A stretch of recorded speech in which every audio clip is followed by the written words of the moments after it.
Number 10, Pasiphae and the bull. The gods, man, they love to throw some bestiality as punishment at their will and pleasure. Equus probably would have been their favorite Broadway show. Everyone knows the story of the Minotaur, but do you know how it all got started? Well, let me enlighten you. King Minos begged the god Poseidon to send him a glorious white bull that he could sacrifice. The god obliged. He sent him the most beautiful, stunning creature from out of the sea, because apparently bulls come out of the sea. Anyways, but when King Minos went to sacrifice the creature, he found he could not bring himself to kill such a noble beast, so he just killed another bull instead. Outraged by his disobedience, Poseidon punished him by making his wife Pasiphae fall into uncontrollable lust with the bull. She convinced an Athenian inventor to create a hollow wooden bull for her to hide in, kind of like a Trojan horse, that could facilitate a union. Yeah. Like a union. You get what I mean by that, yeah. She then later gave birth to the one, the only, the Minotaur, which would later plague King Minos and all that fun stuff. You know, like the whole labyrinth thing. Yeah. That story. Weird. Don't understand it. But here it is. Number 9, Arachne. You'd think if someone was really good at something, they should be rewarded. But no, oh no, that's not how the ancient gods worked. Their egos were very fragile. Sorry, okay, chill out. Anyways, Arachne was a girl who was an incredibly talented seamstress, which made her a little bit cocky. One day she was so proud of her work that she proclaimed that she was a better weaver than Athena. Athena was the goddess of wisdom and war, so not a good person to mess with. Athena warned her not to make such claims, but she ignored her, so the two faced off. The two had a weaving contest in which Arachne ended up winning in front of all of the onlookers, but Athena didn't accept defeat gracefully and, instead of rewarding her, punished Arachne to feel immense overwhelming guilt, causing her to take her own life. But that wasn't enough for Athena. The goddess brought her back as a giant spider who would forever weave her designs in the forms of webs. Not very nice. Not very nice indeed. Number 8, Erysichthon. Are rich people rich because they're greedy, or greedy because they're rich? Either way, Erysichthon was, bottom line, a very greedy man with wealth that spilled over. Kinda like the Sun King, really. Planning to build another feast hall for himself because he needed another one, he demanded that a massive grove of trees be cut down to make room. This grove, however, was sacred to Demeter, the goddess of earth, but the men did as he asked, save for one tree. One tree was left standing, covered in beautiful wreaths, symbolizing every prayer she'd ever granted.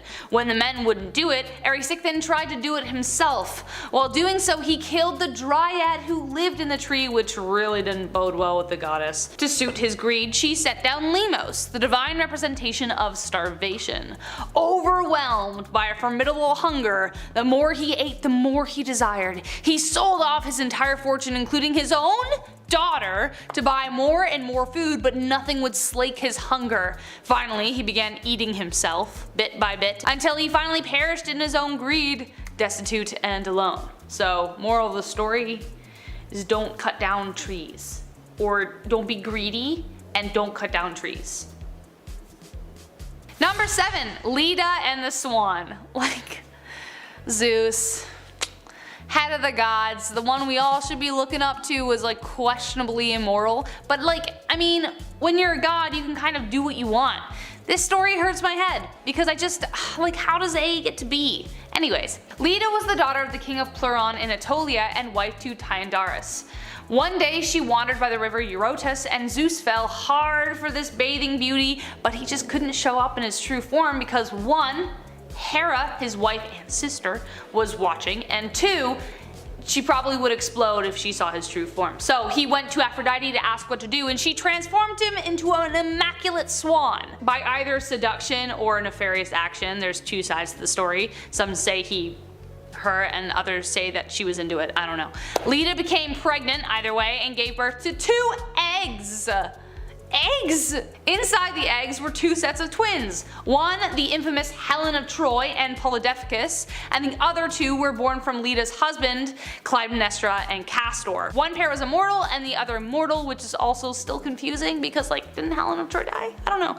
There was also another version which is pretty much the same tale, except it was the goddess Nemesis, not Leda, and Zeus turned into a beaver, and it was just really weird. So again, confusing. No idea what's going on. Number 6, Cronus. I like how the Greek gods are as like chaotic to how the world is in Greek mythology. It kind of makes a weird sort of sense, you know? This weird godly family was messed up from the very beginning, and if you don't know the original story of Cronus, then, well, here you go. Before the gods of Olympus, before Zeus and Hera, there were the elder gods Gaia and Uranus, and then their son Cronus, who married Rhea. Cronus overthrew his father, and when he heard that one of his children was going to do the same thing, he decided to eat them. All of them. Just gobbled them down like an aspirin. Rhea wasn't a huge fan of the whole thing, and eventually enough was enough. So when Cronus went to swallow Zeus, Rhea tricked him and gave him a rock instead. She stole Zeus and hid him away until the day he would be strong enough to return and overtake his father. Disguised as a cupbearer, he gave his father a purgative which made him puke up all of his siblings. Together they stormed against their father and overthrew him after 10 years in battle. Whew, that's a rough start to family life. And then Zeus married his sister, and there was a whole bunch of and it's just, you know what I mean. You've heard that. Number 5 is the dirty gal. And sadly, it is so not in a fun way, rather the opposite. For some wild reason, the Greeks believed women had a really unique susceptibility to the things deemed impure. This is everything gross you could think of. So pus, feces, discharges and secretions, animal dung, rotten foods, the whole shebang. These things affected women in a way they did not affect men. Sure, it didn't mean she was more easily grossed out by it, but it also must mean that it's better for her. So naturally, literal filth became part of the treatments for ladies. One awful example is how a woman suffering from a discharge could be prescribed to drink roasted mule dung mixed with hot wine. If you lost your baby amidst that tragedy, they'd be rubbing cow dung all over you. If you've seen some of our medieval videos, you may have heard about the whole wandering womb concept of the olden times, where people believed that a womb could just wander around inside a woman's body or just vacate it entirely as if it's got little legs. Well, anyways, the whole reason for the cow dung thing is they believe that the womb would be so disgusted by the smell of dung that it would run away and alleviate her of the trauma. And so the tradition for terrible, filthy medicine for the women of Greece carried on for centuries. Number 4 is another questionable medical tradition, plan sneeze. So this is the fault of one dude specifically. Unlike Estrastratus, he didn't get his name banned forever, however. So Greek physician Sonaras was one of the best women's physicians you could find. No concept of how a woman's body worked and full confidence that he did. Perfect combo. He pitched that if women didn't want to get pregnant after, you know, doing it, they should squat, sneeze, and rinse, and just like that, you're pregnancy immune. Well, word spread of this method that allowed people to avoid weird olden contraceptives and not get preggers, so tons of people did it and tons of people got pregnant. Unfortunately, word of it not working did not spread as fast as the rumor that it did, and this tactic carried on in many regions of Greece for decades. Don't worry, Sonaras had a couple backup ideas. He also suggested rubbing honey or cedar resin on your hoo-ha before getting down, which was probably entirely too efficient between the mess and the burning sensation, making people just call it quits on the act altogether for a while. Number 3 is before he cheats. Hold off on the baseball bat and the keys, Carrie. The Greeks got this one covered. Infidelity was a huge no-no and was even classified as a crime in ancient Greek customs. This went on for both men and women. If you were to be called before the courts and found guilty of this act, there were a few punishments, none of which maimed or ended your life. No. They were quite unique. One of the most common was to insert peeled ginger root into the genital orifice of a man or a woman. This would cause intolerable burning sensation and pain to the intimate parts of the unfaithful. Another one was to have the pubic hair on your derriere burnt off with smoldering ash, which sounds just... another option was a radish that had small holes in it pushed in your back door, which would be very itchy and very burny. Yeah, suffice to say, cheating on your partner back then wouldn't result in getting your stuff tossed out on the front lawn or your PS5 drowned, more so in a seriously ingrained lesson on commitment via vegetable. Number 2 is the phallic festival. Huzzah! The time has come for us all to gather in the Acropolis and gaze down on the wondrous sight of if you're a visitor, sure, your reaction may be one of shock, but to the people of Athens, this tradition was highly cultivated and something people looked forward to year-round. Once a year, their roads would come alive with all kinds of depictions and representations of male genitalia. This happened during the annual Dionysus celebration, a god of pleasure and wine, where men and women would march down the streets holding giant phalli proudly above their heads as a tribute to their gods, all while drunk out of their minds and on their way in a phallic procession to the temple of Dionysus. According to Aristotle, phallic processions were the birthplace of comedic theater. He claimed that people adapted the jokes they'd yell during the parade processions into full stage plays. So if Aristotle's right, all comedy began with the Greeks carrying giant cartoony dongs. And it's number 1. The axe did it. Projection, everyone's favorite guilt relief. This fable begins when the Athenians sacrificed foods and vegetables to the gods, not animals. Ironically, this is how they start. An altar for Zeus had been set up holding grains and cakes as a sacrifice, and when a wandering ox came across the altar, it trampled much of it and ate the sacrificial food. Well, like I previously mentioned, their gods were very real to them, and a man named Thalon, in anger, then killed the ox with an axe. Thalon was the first Athenian in the city to have killed an ox, and he fled, leaving the axe behind at the crime scene. The witnesses to the scene were shocked by the event and moved to prosecute Thalon for the murder of the ox. Despite his absence, they held a trial to charge Thalon, but it still didn't resolve the sense of communal responsibility for the murder of an ox going on without justice. An oracle spoke up, telling the Athenians they should eat the ox in a feast and repeat the sacrifice every year to compensate. So the next year, a group of ox were to be led to the original altar. Whatever one ate from the altar, that was the one to be killed. He was struck with an axe and then killed by a member of the Thalonian family, who would then throw the axe down and run away just like their ancestor. The other participants in the ritual then butchered and skinned the animal with a sacrificial knife and feasted on the meat. This could not be the end of the ritual, however, because a crime had been committed. The ox had been slain, just like before, so it's back to square one with another trial. Since the ox slayer had to flee, the girls who brought the water for sharpening the weapon were charged. Their defense was that those who actually sharpened the axe and knife were more responsible. The sharpeners in turn charged the man who gave them the axe and knife, and then that guy, he charged the butcher. But the butcher claimed the knife was more guilty because it did the cutting, and since the knife could say nothing in its defense, it was found guilty.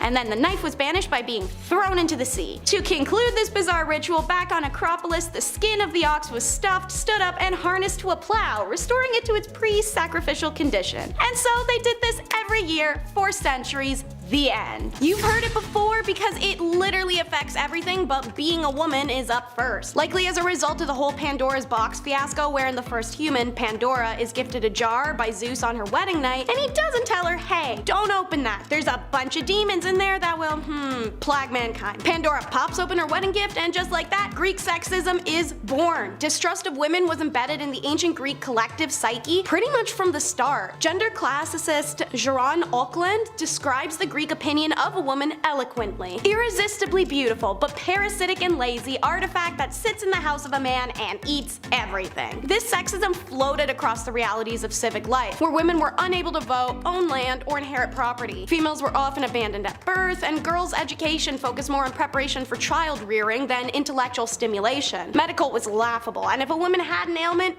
she was always to blame for it. Aristotle believed and insisted that women were deformed males, created after something went wrong in the mother's womb. Hilarious, because we now know that's actually quite the reverse, and that the male sex develops after the females. Plato warned men not to turn into women when they reincarnated, best done by finding success in their incumbent lives. And even Pericles said that the best thing about a woman was that she was never spoken about. The life expectancy for an ancient Greece woman was 36, and the average for a man was 45. Currently, the life expectancy for Greek women is 82, and for men, 77. So being a hater sucks the life out of you boys. And while we ride this wave, let's talk about how adultery is worse. Worse than what? Well, literally everything to the Greek. Even worse than being taken against your will, as the Greeks didn't consider that an act of violence against a person rather than property, which is what women were to their husband or father. For that crime, you'd be fined with literal property damage. Adultery? Whoa, as a woman, you'd best bet was to gouge your eyes out so you never see someone hot and feel temptation ever again once that proverbial ring is on your finger. The Greek definition of adultery includes not only engaging with someone outside of your marriage, but also just being an unmarried woman who does the dirty and gets caught. Adultery was seen as a devastating impact on a family unit, which was a vital institute of Greek society. It undermined a household and therefore society. And if you can just undermine your whole empire for some nookie, it makes sense to the Greeks that adulterers could be killed on the spot if they're caught. Not too far of a stretch. If pair contained a married woman, she was immediately and legally divorced from her husband even if the victim husband wished to stay with her. He could also sell her into slavery if he felt like it. So while you decide what to do with her, remember you can't smoke him, but you can go get like 20 years of pent out anger out on the guy your wife swept with, because now it's your legal right to punish him with radishes. And you can only imagine where the radishes are supposed to go. And on the topic of law in ancient Greece, justice equals personal outrage. We all piss each other off. It happens. People can be abrasive, or they may have rivaling opinions, or sometimes you just talk too fast and that's what it takes. Regardless of what you do wrong, people will deal with it and move on. If a law gets involved and is broken, there's an appropriate punishment and recourse via court, which is cordial and doesn't involve two people screaming at each other in front of a judge. But that is exactly what court justice looked like in Athens. According to punishment laws, rage was the heart of why someone was punished by society, meaning anyone could bring anything as a charge against someone else. On a hilarious note, that means about 96% of the surviving court documents from Athens features cases which revolved around how much one person just hated another and was trying to convince the court to hate that person too. Laws defined just how much anger was appropriate response for certain actions, and once parties were in court, it was the prosecutor's job to make the jury feel just as angry about something so that punishment could be handed out. And that led to sort of an eye for an eye system, quite literally. So if you were unlikable in ancient Greece, best thing to do is stick to yourself. But I mean, we shouldn't be too hard on them for letting emotion bias their laws, right? Except for the fact that it happened more than once. Next up, people aren't perfect. Democracy was developed by the many ancient indigenous colonies that are found around the world, and its influence grew through history and societies. The Greeks adopted the practice of democracy, and they executed it in a way that makes them famous in history. However, even a system as revered as democracy can find itself utilized for more nefarious purposes. Best example, the Melitinian debate of 427 BC during the Peloponnesian War, when a city-state of Mytilene had attempted to separate from the Athenian Empire. The revolt failed epically, however, and the Mytileans were forced to awkwardly submit to Athens again, like a Quebec-Canada scenario. So it's up to the Athenians to decide what punitive measures to take to really teach these guys and make an example of them. According to Thucydides, it was in the fury of the moment that they decided to execute not only the prisoners they'd taken to Athens, but also the entire adult male population of Melitene, and then the women and the children would be taken into servitude. They send a boat off with these orders, but as they're watching it float away over the horizon, they maybe have it click in that their decision to pretty much burn an entire city to the ground might have been made in haste. So since they've got so much time on their hands, they issued another debate on the subject just to be sure. A new vote was taken, and it was decided that only the prime movers in the rebellion, 1,000 people, would be killed instead of 100,000 people. A second ship is sent off to catch the first and reach them at Melitene itself just seconds before the sentence is carried out. So, democracy, pros and cons. Another reason to hate living here aside from biased politics is that medical kills, because it wasn't until the 5th century BC that Greek physicians started looking at illness as something based in science. Before, the state of the human body was at the whim of the gods. So what that meant for a patient pre-science medicine is you'd visit shrines and temples and participate in rituals called temple sleep and incubation, wherein you slept at the temple, told the priest your dreams in the morning, and he'd either deem you cured or recommend you just do this again. And yeah, if you die, I guess. I don't know. Then, when science medicine came along, you needed 0 certification to advertise being a physician. Quite simply, medicine in ancient Greece was based around the idea that the human body was composed of a range of fluids. A good doctor was supposed to know each of these separate fluids, what they looked like and what they tasted like, and that's it. Feel sick? Yak in a cup, let your doctor take a swig, and he'll tell you what he thinks is up. Hippocrates said healthy urine should taste like fig juice. One less juice I am now going to try and lice. Unsurprisingly, treatments were just as disgusting as these ancient methods of diagnostics. In most cases, a doctor would prescribe a session of bloodletting to drain the body of bad blood, and anything wrong with a woman could be solved with meal dung mixed into wine. Yum. But their methods certainly might have been disgusting. Written histories from the time often make mention of people living beyond the age of 100, so maybe they were onto something. Number 5, Circe and the pigs. Circe wasn't so much considered as much a goddess, though she was one, more like a witch or an enchantress. She was the daughter of Helios, and depending on your sources, she was also the daughter of Hecate. This story is confusing because no one can really define whether she was the villain of the story or just like sad and lonely. The story goes as follows. The great hero Odysseus and his crew, after months at sea, happen upon her island. He sends his men ashore to investigate and find a cottage surrounded by magnificent yet docile beasts. Circe is heard singing, and when the men greet her, she invites them in for a hearty meal. And after months at sea, that's amazing. Unbeknownst to them though, the food is enchanted and the men all turn into pigs. Odysseus discovers this, and after Hermes places a protective charm on him, he confronts her. Her charms were powerless on him because of Hermes, so she invited him into bed instead. Yeah, sure, why not? This is also out of character for Odysseus because he was super in love with his wife back home, but I guess he couldn't say no because she was a goddess, and hey, sexy times. Circe realizes who he was, and having been foretold that Odysseus would be the only man to resist her, she lifted the curse on the men. She also made them hotter in the process, as a like, I'm really sorry. And then they all stayed for a year because I guess why not? They just stayed for a year. I don't know why. When they decided to finally leave, Circe ended up giving him a bunch of info to protect him, so I guess like she turned into a friend after all. And yeah, it's just weird. Why would you stay on an island that turned you into pigs? I don't know, do you? Number 4, Hercules holds a giant off the ground. The taller you stand, the farther you have to fall. A lesson the tall people of the world will understand. As a requirement for the 12 trials of Hercules, our great hero had to defeat a massive giant. This ginormous form was named Antaeus, an undefeatable immortal so long as his feet remained on the ground.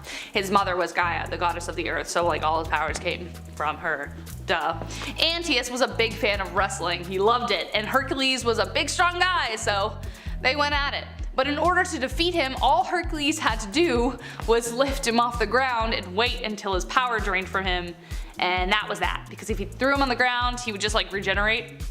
So that sounds more like a prolonged piggyback than wrestling, but you know, whatever gets the job done.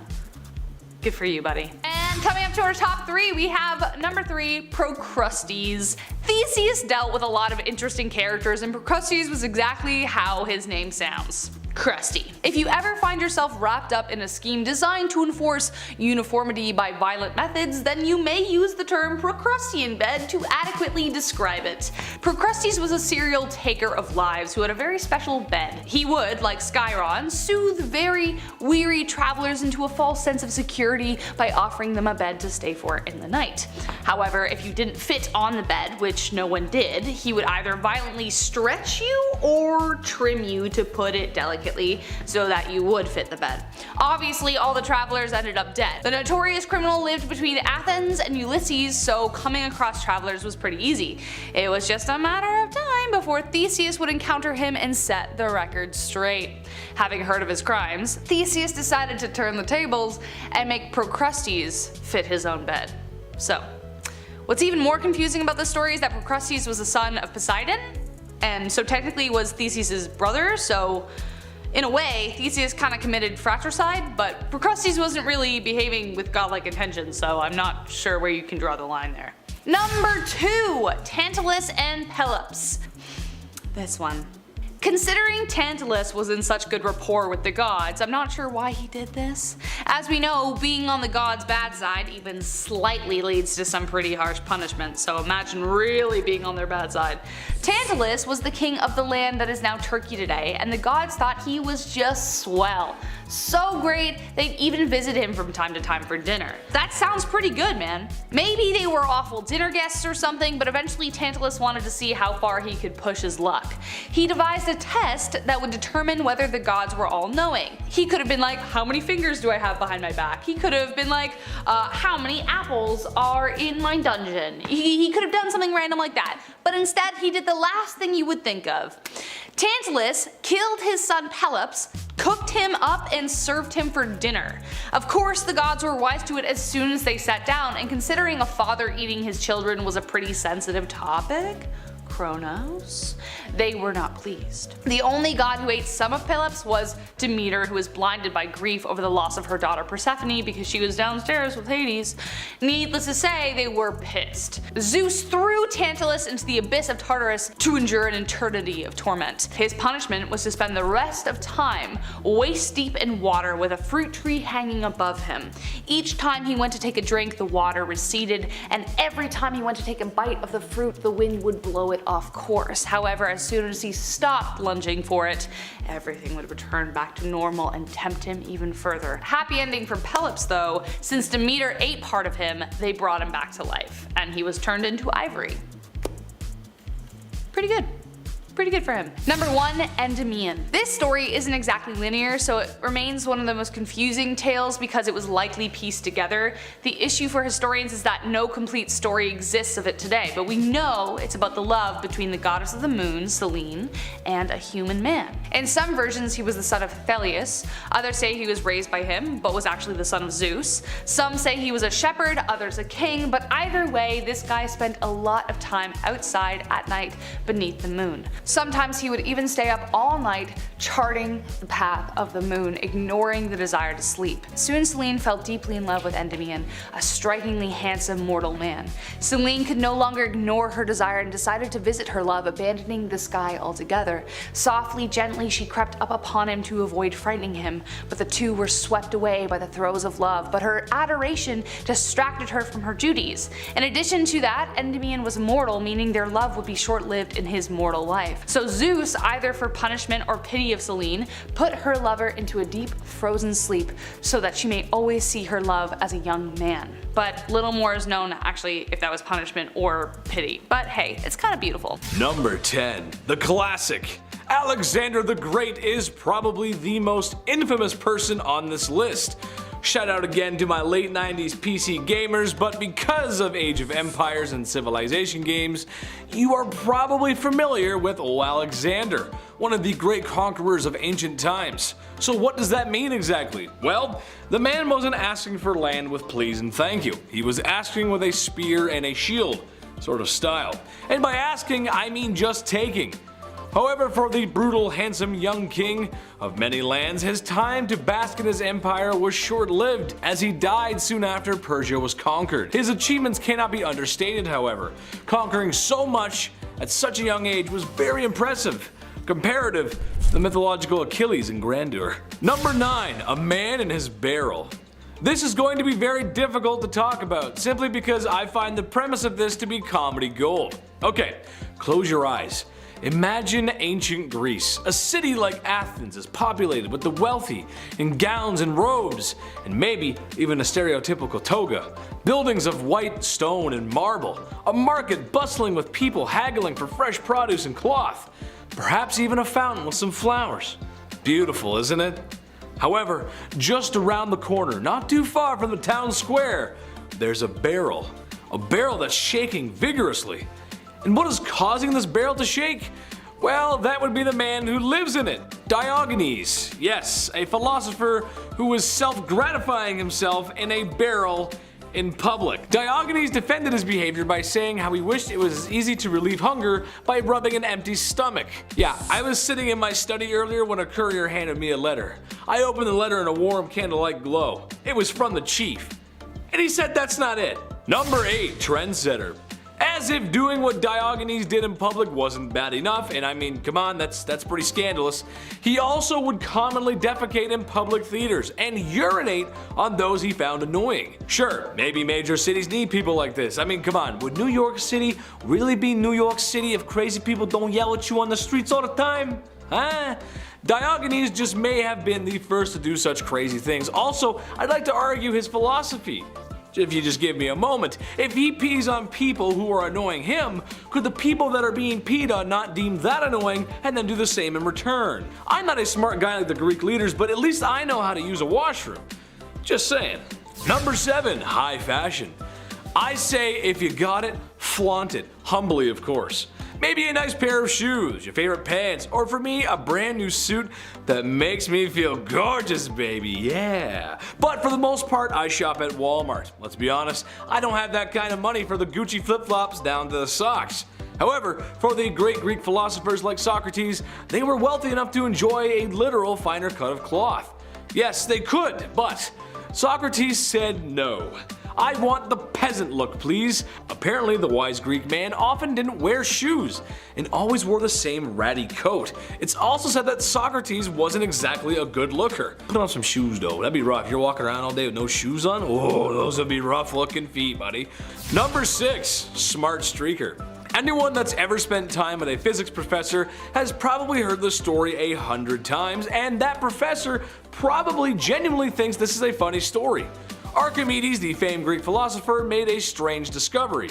Strangely, one night after a long day of hard thinking, he went to take a bath. Pondering the questions of life, he noticed something was happening in the tub. No, not his rubber ducky going missing, but rather a simple yet interesting concept of displacement. When he was submerged in the water rose. He deducted that if he measures the difference, that would equal his weight of volume. And if it works with an old man, then it would work with other things as well. He was so excited by this that he shot up and ran outside screaming, "Eureka! Eureka!" Well, that part may not have happened, but if it did, I'd hate to be his neighbor. No one wants to see that, man. Number 5, Chiron. I think the last video or the video before, I don't know, my brain is pretty scrambled, but I mentioned the story of how Ixion made love to a cloud and gave birth to half horse, half men people. Yeah, well, as confusing as that is, like, where did those genes come from? Chiron was an exception to the rule. He was the son of the bond between Titan Cronus and a nymph and became a kind of honorary god. Unlike his other horny relatives, Chiron was a trusted, artistic, and intelligent being. He was still part horse, but his front legs were still human. So I guess imagine a man wearing half of those like 2 men horse costumes. Yeah. He didn't play the field, really, but was married to a nymph named Charicolo and had 3 daughters and a son.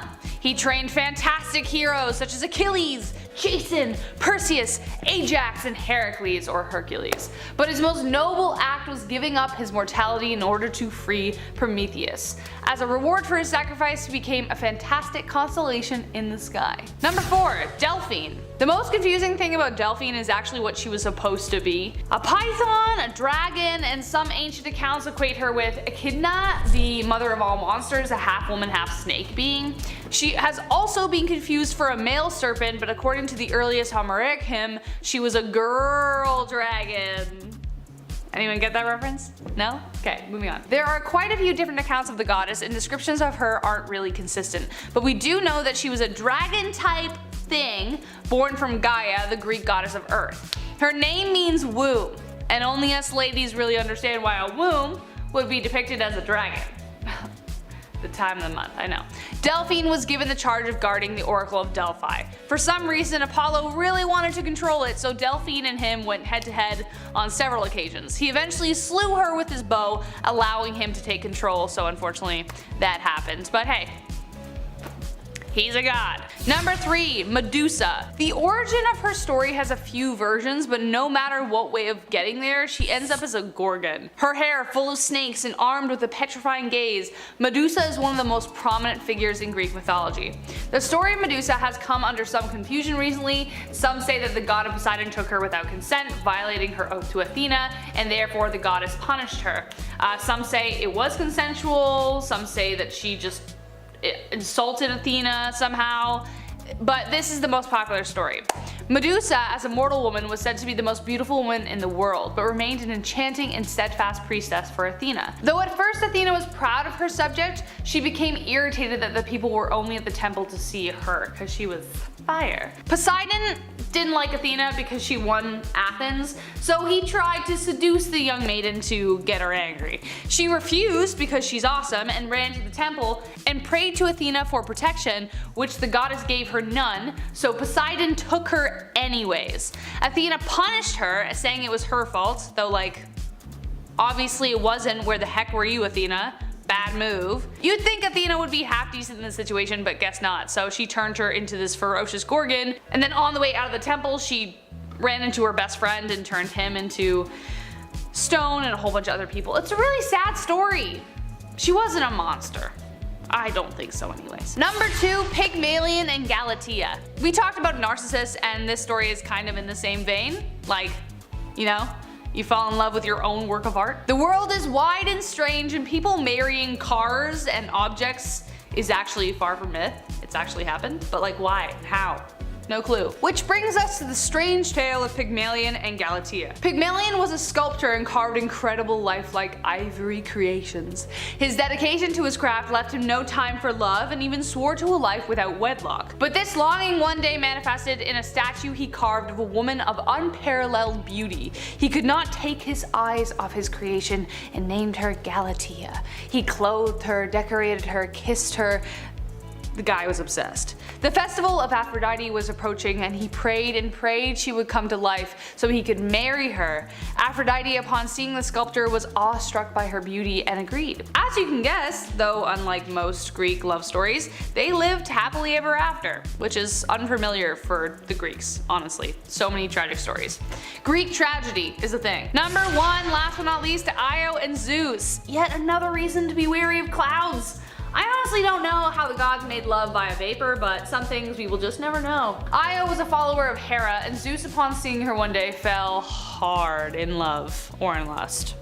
Depends. She constantly avoided his lustful attempts until one day Zeus decided to take what he wanted by surrounding her as a cloud and making love to her. Without consent. Which is for some reason a word I can't say on YouTube, but you get the point. Hera figured that out, turned her into a white cow because she was mad, tied her to an olive tree, and had her guarded by a 100-eyed dog. Zeus then sent Hermes to get rid of him, which he did, but then Hera released the cow Io and plagued her with madness as she wandered around. While wandering, she met the poor titan Prometheus, who was cursed to have his liver torn out every day, and he comforted her by saying that she would one day return to her human form and bear a child by Zeus that would someday release him. Zeus caught up with her in Egypt, turned her back to human form, then her descendant, like 11 generations later, Hercules, released Prometheus from his chains. But wait, I thought that was Chiron. What? Number 10, it's Happy Name Day to you. Birthdays are basic and boring. Here in ancient Greece, we practice name days, a celebration of your birth title. In ancient Greece, names were deemed incredibly important and were given in a way meant to ideally define what a person would be like and grow to be. A great example is Aristotle, a compound name with Aristos meaning best and telos meaning end. Pretty fitting and ironic for someone who would become the best philosopher of the time and also have a pretty not great end. Anyways, this importance of names meant that every name had its own special day in the calendar. So instead of celebrating your exit of the womb, you'd wait for whatever day was your given one and coincided with your name, and that's what you'd celebrate. Name days aren't just in Greek culture and can be found in ones such as Eastern Europe and the Balkan regions, and some still celebrate name day to this day. Some of us still get phone calls from angry aunts wondering why they weren't wished happy name day on Facebook. Since it rhymes with wine, number 9 is water it down. We know that many ancient civilizations didn't drink water due to how polluted it was. Whether that pollution was salt or feces, well, it varied. Anyways, while many drank beer, the Greeks drank wine. However, drinking alcohol at every time of the day doesn't mean that there's a free pass to be drunk. Quite the opposite actually, as heavy drinking and drunkenness was looked down upon and seen as an embarrassment. This is because the Greeks associated it with barbarism, and many of their gods and their pantheons' behaviors and stories also attributed to this. Wine without water was only used as medicine for sick or during travel as a tonic.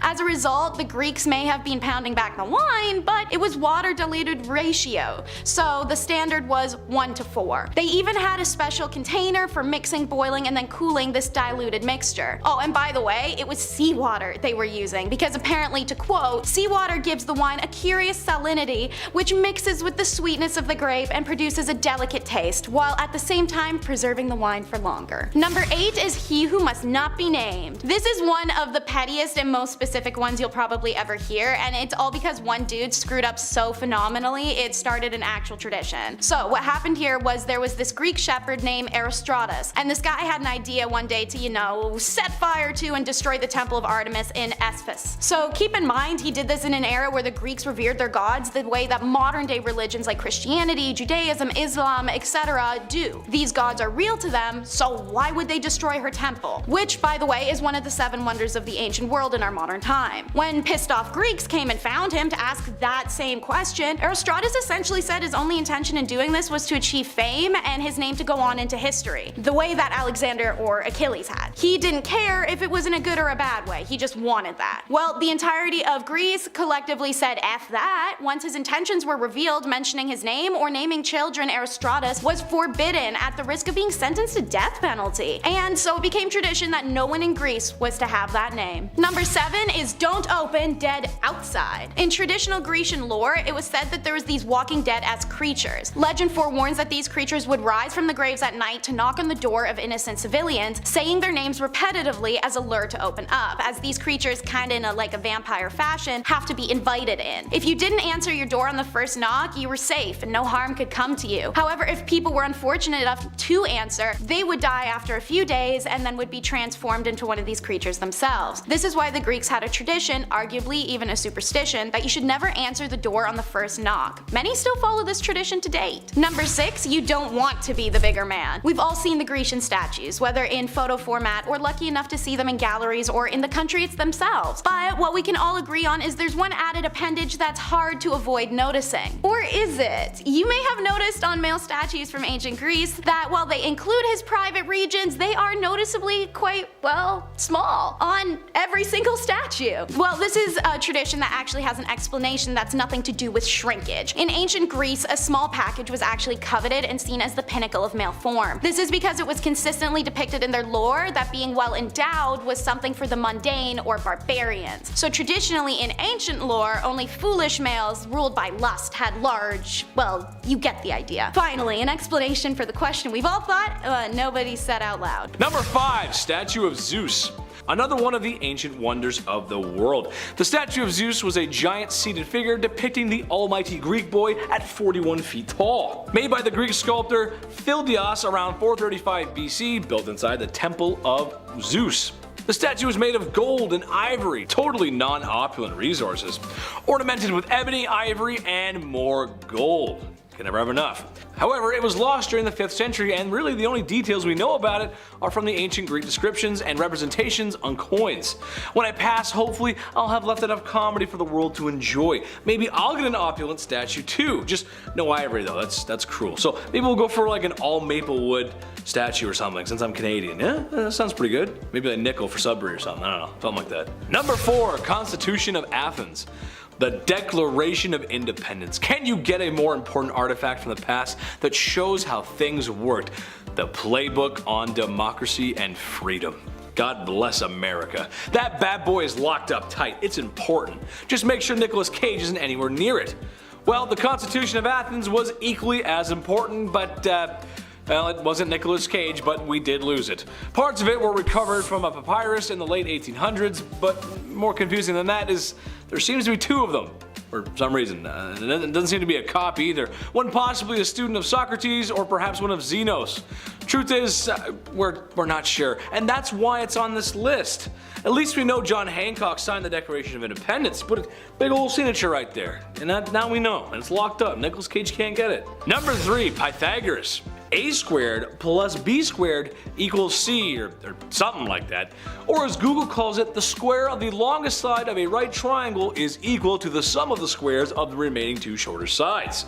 Pretty sure I heard my math teacher talk about that once, but it's not that important, right? I'm not doing much math, and my high school math teachers. I digress. I shouldn't be mean, because she was actually one of the best teachers I ever had. The subject sucked, but she was great. Shout out to Miss Savage, you're the best. It seems the life and work of Pythagoras are somewhat of a mystery, to the point where, well, it's like third-hand information, and that's never good. A lot of him is told through that of Romans, which is then told through Germanic tales of him, so really, we're just not 100% sure. But his math survived, so maybe there is some truth to it. Who knows? He made it to my math class, so. Number 2, Homer. Known as an overweight American family dad who resides in an unknown state at 742 Evergreen Terrace.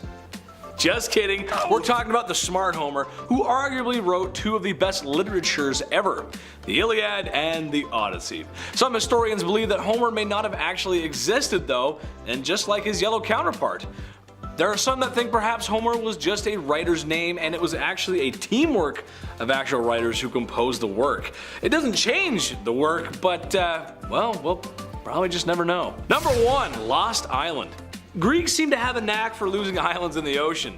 Atlantis, and now this. Today, in what is just off the coast of the Dilkali Peninsula, was the island of Argonusa and the city of Cain. Philosopher Xenophon talks of the city and its battles. However, if you look there now, you would not find very much, as the island has sunk and the city is gone. It's kind of hard to live underwater, we're not fish. Now in its place is the peninsula. A team of archaeologists in 2015 declared this was the site of Cain after discovering evidence of an ancient harbor. Ottoman maps depict the island being sunk as early as the 1600s. Look at that, you learn something every day here. Look at that. Anyways guys, that's gonna wrap it up for me today. Make sure you like, you comment, and you subscribe here at Bumblebee for more. I promise I got more stuff for you, baby. And if you too want to discover the Lost Peninsula, then check out my socials somewhere down below. I'm a funny guy sometimes. Sometimes I come and make you laugh. Hey, where you at? Number 10. Dionysus, man. Dionysus was like never a dull moment. He literally exploded into existence after his mother Semele burst into pieces when Zeus showed her his true form because he was tricked by Hera. As a whole thing. Then Zeus continued the gestation period by carrying him in his thigh. Ever since then, he took on the responsibility of being god of fertility, winemaking, and madness. So essentially the party god, the frat boy of Olympus. However, some say that Dionysus was a result of a union between Zeus and Persephone, which is like even more confusing, but hey. It's a myth, so let's go. But the most famous story about him revolves around the Bacchae and the story interpreted by Euripides. Pentheus, the king of Thebes, banished the worship of Dionysus and forbade the women of the kingdom from participating in the Bacchus. You can bet frat boy wasn't happy about this, he doesn't like being banned. He cast a spell of madness on all the women of the kingdom to attend the festival. So Pentheus caught him somehow and imprisoned him, but you can't chain a god. Dionysus decided on his revenge. He transformed into an irresistibly beautiful woman and lured Pentheus to spy on the Bacchic rituals. When the Maenads spotted him, they thought he was a wild dog. Peeping Tom, more like. So they tore him limb from limb. One of the attackers was his mother, Agave, who didn't know the animal was actually her son in the madness that she was wrapped up in. So yeah, there are plenty more stories regarding this rascal, but this will have to wait for part 3. Number 9, Lycurgus. We talked about Mira in part 1, you know, the woman who slept with her father and then turned into a tree from which she gave birth. If you don't know what I'm talking about, go watch part 1 right now. Yeah, weird times. Well, here is another plant story that's equally as confusing. I know branches can sometimes look like arms, but how do you confuse your son for one? Well, Dionysus has to be involved. Lycurgus attacked and injured the aforementioned party god, Dionysus, and needless to say, the gods were not happy about it. Dionysus was basically doing a pub crawl with wine in the mortal realm, and Lycurgus wasn't jazzed about it because he was a messy dude. As punishment, Dionysus descended upon him with madness. In this violent state, Lycurgus saw a pile of weeds that he just had to get out of his garden, so he took an axe and chopped them away. Little did he know that it was actually his very own son that he was chopping to pieces. He also took the life of the rest of his family, and he even took off his own legs in his madness. After he finally passed away, he was entombed in a rock as a sign of disrespect for offending the gods. So, moral of the story, don't whine about the man of the vine, who likes to party all the time. Don't do it. Number 8. Hera the Virgin. The most confusing thing in all of Greek mythology was Hera and Zeus' marriage. Sometimes you just gotta know when it's time to call it quits.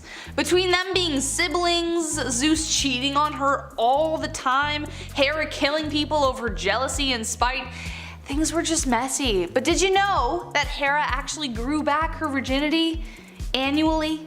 Not at all possible to rebuild that in real life, but if you're a god, then anything is possible. Hera was the goddess of virginity and was worshipped as the goddess of matrimony, virginity, and marriage. Though she was married, albeit unhappily, she was revered as a virgin, which clearly she wasn't. So in order to maintain this, she renewed her virginity every year by bathing in the spring of Canathus. The rites performed in order to do this were kept a secret and never spoken of, but she did it. This meant that people could still revere her for it, and she could pretend for a moment that Zeus and her never got jiggy with it, because obviously she'd want to forget that. After all, being a faithful wife to an unfaithful husband doesn't sound like a grand old time if you ask me. Number 7, Skyron. I don't know about you, but if someone washed my feet for me, the first thing I would do would say, thank you. Full stop. Like, that's it. The last thing I would do is blast them off a cliff with said clean toesies. Already there are a few things I never thought I would say to thousands of people, but what a great intro to the story of Skyron. Skyron was a bandit who was obsessed with killing people after and while they washed his feet. Everybody's got their thing, I guess. He would call travelers on the road to help him wash his feet, which a surprising amount of people agreed to do, right? Imagine someone asking you to do that today. You just hear a voice pleading from a dark alley to like, please wash my feet, wash my feet. I need someone to wash my feet. Would you go? Serious question. Anyways, when these extremely kind people would offer help, he would kick them in the face and push them over a cliff. Yeah. To add insult to injury, at the base of the cliff was a man-eating tortoise who would eat the remains of the either dead or still alive people. Talk about kicking a man while they're down. He got away with this too many times. Imagine the parents having to warn their kids not to wash random people's feet. Thankfully, Theseus, Poseidon's son, butted in and threw him off the very cliff he so enjoyed in his pastime. I like how the crime fits the punishment here, you know? It's satisfying. I like it. It's good storytelling. Number 6, Tereus, Procne, and Philomela. Okay, this one is probably the most messed up out of all the Greek tales, at least in my book. Trigger warnings galore here, folks. I'll try to be delicate. Tereus was the son of Ares and the king of Thrace. He married Procne, who was the eldest daughter of Pandion, the king of Athens. The two fell fast in love, but the Furies prepared their marriage bed and howled all night over their union. A very, very bad omen. Soon Procne longed for her little sister Philomela to join her, so Tereus went to fetch her from Athens. But as soon as he saw her, he was consumed by lust. Despite promising her father he'd protect her, he stole Philomela away and ravaged her. She promised she'd tell everyone what he did, so in order to stop that from happening, he cut out her tongue. He hid her away and told Procne that she'd been lost at sea and perished. For a year, Philomela snuck cloth from the maid that would care for her and wove a tapestry that told her story. The maid secretly brought the cloth to Procne and she immediately sought out her sister.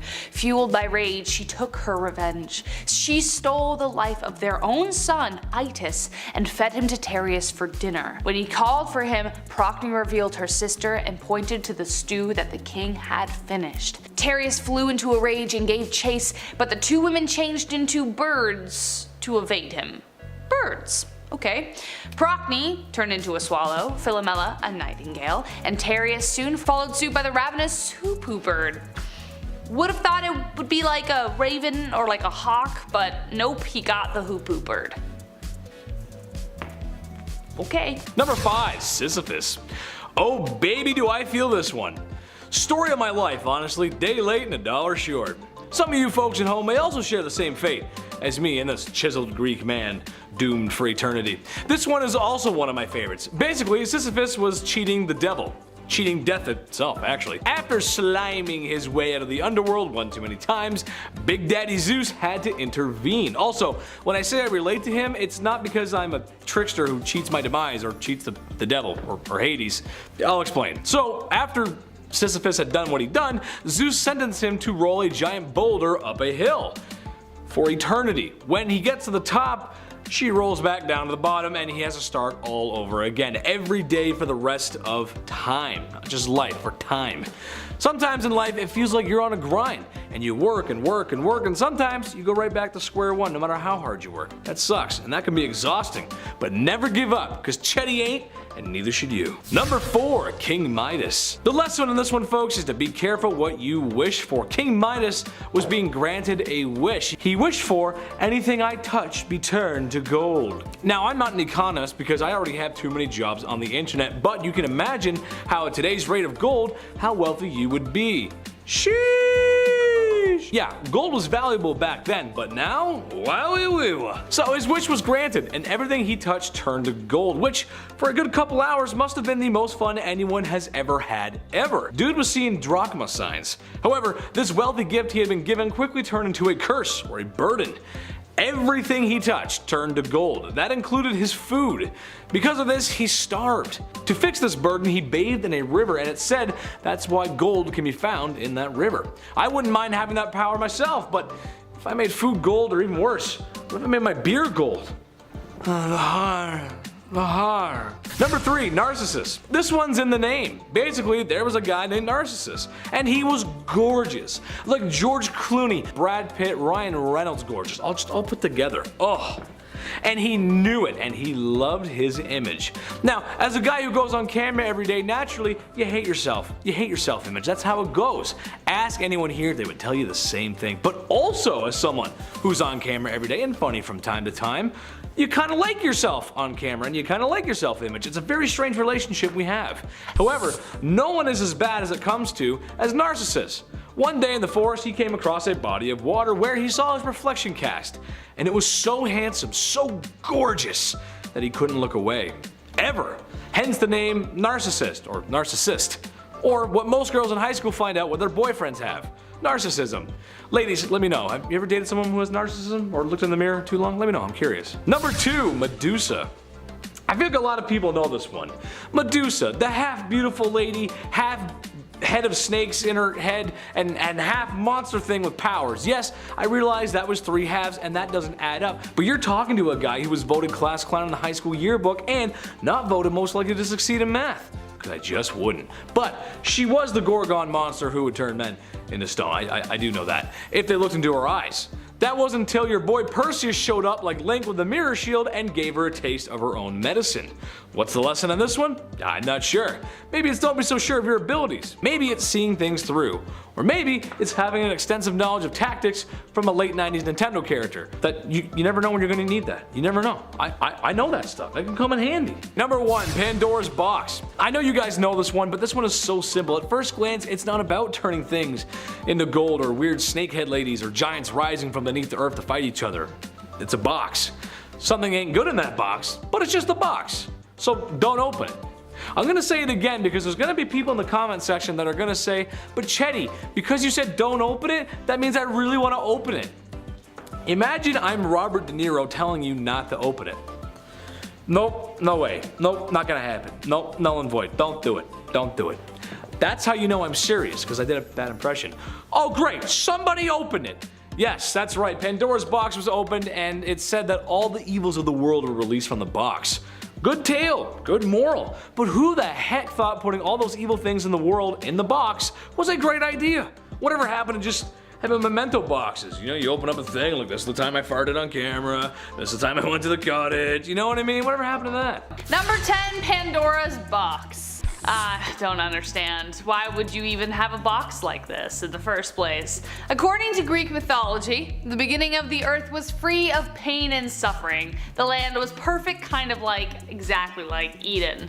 Prometheus had created man by making them out of clay, and he will, okay, well, we might get to that later in another list, but you know, he did a whole bunch of good things for man, the gods got mad. Anyways, Hephaestus made the first woman Pandora. They gave her beauty, cleverness, charm, and curiosity. Curiosity killed the cat. Her name translates to all gifted. But then Zeus was like, you know what would be a great gift? I'm gonna give this girl a box and tell her not to open it. That's like putting a B-Day present in a 4-year-old's lap and being like, ooh, enjoy the wrapping. No. Well, guess what happened? Because they gave her curiosity, it got the best of her and she released all the troubles into the world. Disease, violence, madness, greed, old age, death, plague, slow walkers, and people who eat really loud at the movies. Okay, the last thing to leave was hope, so at least that's a good thing. But you gotta wonder, who in the heck let Zeus be the leader of everything if he made a crap decision like that, with no foresight at all?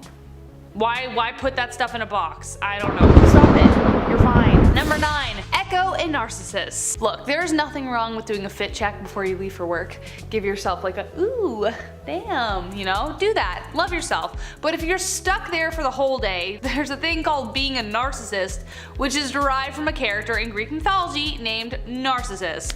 The love story between Echo and Narcissus is a curious one, which makes very little sense.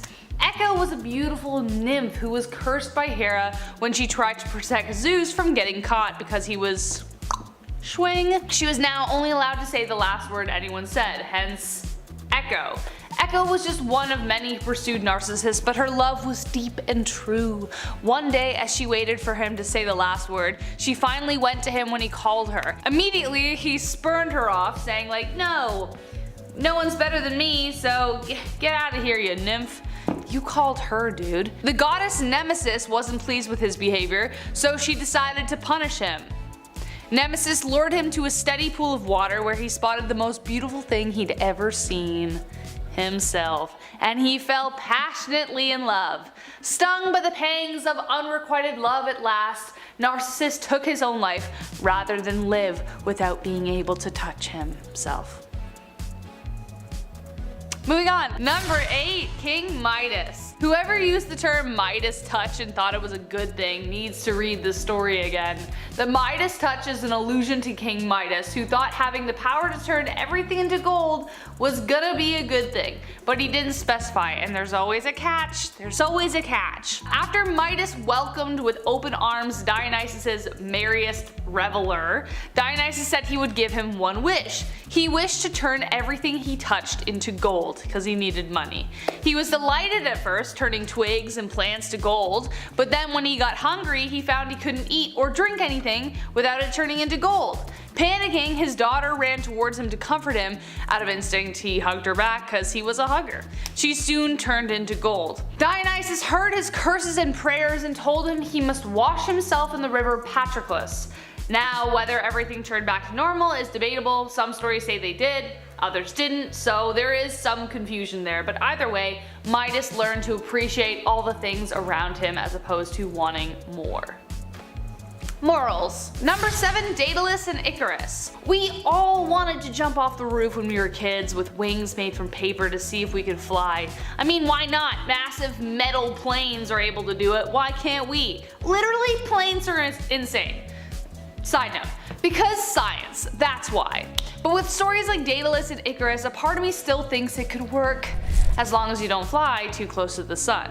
Daedalus was a master inventor who designed the maze for King Minos' palace. He, along with his son, built it together, but the king tricked them and trapped them inside. Daedalus was said to have earned his skills from Athena herself, and soon he fashioned a pair of wings with wax and quills. Soon, father and son were able to flee, but Icarus ignored his father's warnings of flying too close to the sun, otherwise the wax on the wings would melt. Soon, this happened and Icarus crashed into the sea and died. It's a marvel that the wings worked in the first place, but it's even more of a miracle that they evaded the Minotaur, who was, like, by the way, inside the maze that they built for it. Also, no one explained how they broke out of the maze in order to get into the air into the first place, so I'm not sure how all this worked. If my parents said I couldn't jump off the roof with fake paper wings, then it only makes sense that this would fail, I guess. Number 6, Apollo and Daphne. Ever had someone like not get the hint and continue to slide into your DMs? So in order to avoid them, you like have to turn into a tree so they leave you alone? Ha! Anyways, yeah, me too. It's a tough place to be, especially in the case of Apollo and Daphne. Apollo made the massive mistake of making fun of the god Eros, who, you know, the guy with the arrows that make people fall in love, Cupid. Well, in order to mess with him, he shot a golden arrow at Apollo, causing him to fall desperately in love with the nymph Daphne, and at the same time, Eros struck Daphne with a lead arrow, causing her to detest the god. Apollo pursued her with such fervor that Daphne eventually got exhausted running away from him, so she prayed to the river god Peneus to rid him from her. So she sacrificed her physical form and transformed into the laurel tree. Desperate measures, folks. Apollo was so distraught, he made her his sacred plant and always wore stems of the laurel tree on himself, which means he would have had to break them off the branches. Which, if you're thinking about that, did Daphne feel that as a tree, you know? Did he just keep causing her more and more pain? Ugh. Number 5, Virgin Mary snakes. Okay, this one is a little strange, especially if you've got an issue with snakes. I pride myself living in Canada because we have so many few species of venomous snakes. I believe it's 4 to be exact. That's good. 4 is a good number. That's not a shot at Australia. I love you guys, but you've got too many. On the island of Cephalonia, there's an event that happens every year that resembles our Groundhog Day. Except it's not freezing cold out, and we're not waiting hours for a small town mayor to tell us if he saw a groundhog shadow or not, and to vote for him in the next election. On the 15th of August is the celebration of the Dormition of Virgin Mary. During the service in the Church of the Virgin Mary and Marco Polo, harmless little snakes appear inside and around this church, and at the end of the day, they disappear. As legend tells it, it's because pirates showed up to the island, and thanks to prayer, some snakes showed up as well to chase off said pirates. Kind of a weird story. It's kind of like Groundhog Day, sort of, kind of, right? There's a connection there, sure. Number 4, Christmas boat. Christmas boat, oh Christmas boat, I'm full of turkey, I hope you float. Isn't that cute? That was cute. That was good. I don't know about you guys, but if you've been watching here for a while, you know that I love Christmas. It's my favorite holiday. I love the music, I love the joy in the air, I love spending it with the whole family, grandma and grandpa, the snow, I love it all. And especially the movies. I love Christmas movies. Christmas Vacation is my favorite. Least favorite, Polar Express. It's not as good as people think. I don't know why people keep telling me that. It's not that good. It's not Tom Hanks' best work. Well, what's always good is decorating the Christmas tree. Well, as it turns out, some places in Greece, they decorate the kavarki, which is actually a boat with Christmas decorations instead of a tree.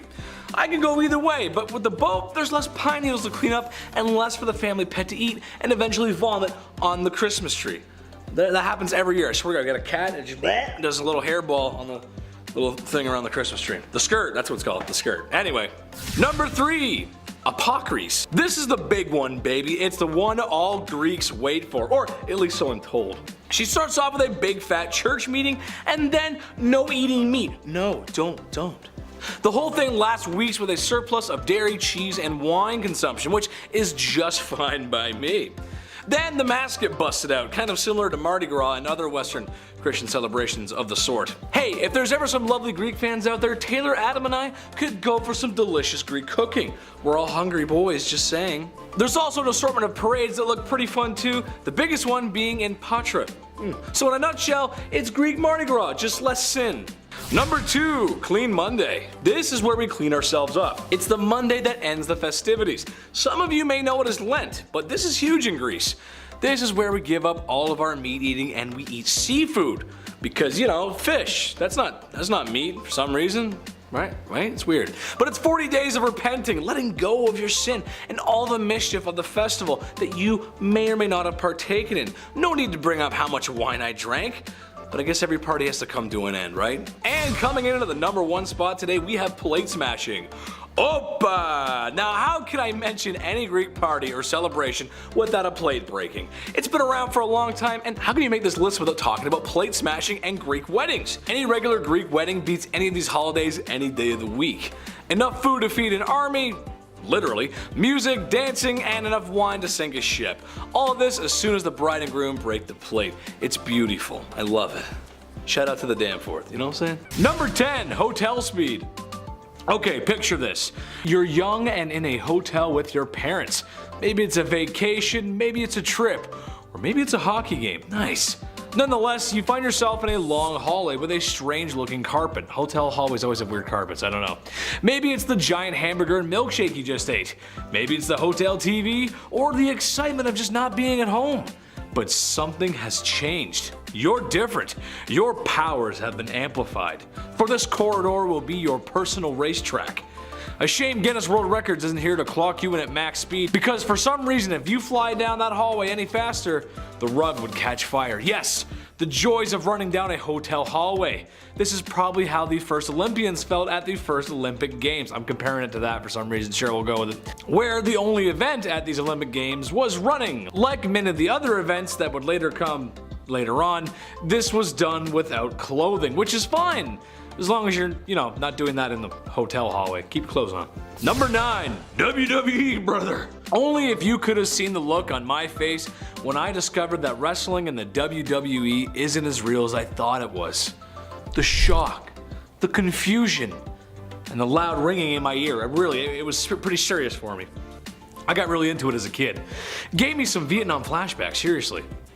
You mean to tell me that there was an intricate planning into every hidden fall, every entrance, and every time we heard the sound of a steel chair connecting with someone's forehead?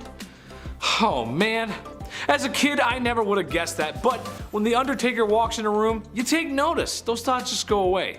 Sadly, the ancient Greeks did not have cage matches, turnbuckles, or personas based on hyper male confidence. What they did have, however, was some real wrestling, some bare knuckle, no clothes, oiled up kind of wrestling. Nice. Instead of a one leg up pin, a scoring system was used for when the opponent's body was on the ground, and I'm sure lots of people got injured in the process. No thanks. I'll stick to the cage matches. Number 8. Pancration. Here's another story for you. It might seem kind of silly, but growing up, I got to witness the birth of a mainstream sport. The UFC got its start in the early 90s, but blew up in the mid 2000s. Now, I'm not much of a sports guy. Besides major championship matches or games, I don't really watch any sports. I'm more of a film and video game guy, if you couldn't tell. However, my first interaction with the UFC was seeing an octagon-shaped ring, and my grade 2 geometry immediately kicked in and said, that's an octagon. Wow, okay, that's different. However, the second thing that I noticed is that this was not wrestling, and this wasn't boxing. It was kind of a mixture of both. Sort of a mixed martial art, if you will. Well, that's kind of what pancration was. There was no indirect punching or kicking, but pretty much anything else goes. To me, this sounds like a good way to get injured. Kind of like wrestling before, now it's just even worse. And as I'm sure you all know, paper cuts can be lethal back then, so maybe not such a good idea. Did I mention this is done without clothes too? Everyone's naked. Number 7, the road trip. This isn't an Olympic event, but honestly, it should have been. Think about it for a minute. I want you guys to look out the nearest window right now. Get up, go ahead, look out the nearest window. Tell me what you see. You probably see a road with cars. When you need a fast food fix, it's as simple as getting in a car and driving on the road to your destination.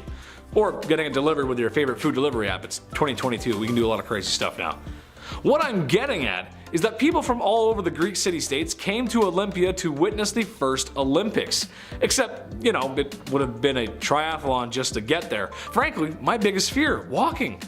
That was the main mode of transportation, which after a while in those sandals was probably hell. Imagine trekking many, many miles by land and sea to only be exhausted to watch athletes become exhausted.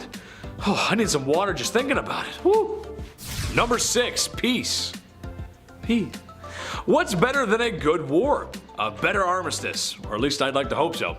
During these first Olympic Games, which on a side note, if I had a time machine and a scooter, I'd love to see firsthand. There was people and athletes coming from all corners of Hellenistic civilization, all Greek states and colonies.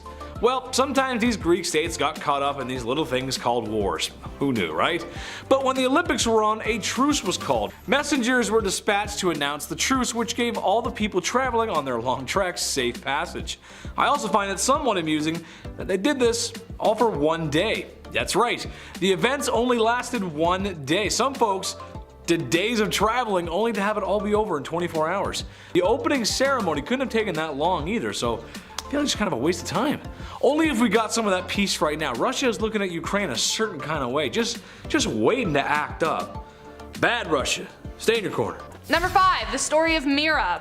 What is she pointing at? Ever been so sad and disheartened that you just wish you could turn into a tree? Yeah, me too.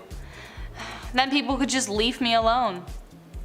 However, the only person to ever successfully transform into a tree was Mira, who turned into the Myrrh tree. But the story behind it is kind of messed up. Mira loved her father.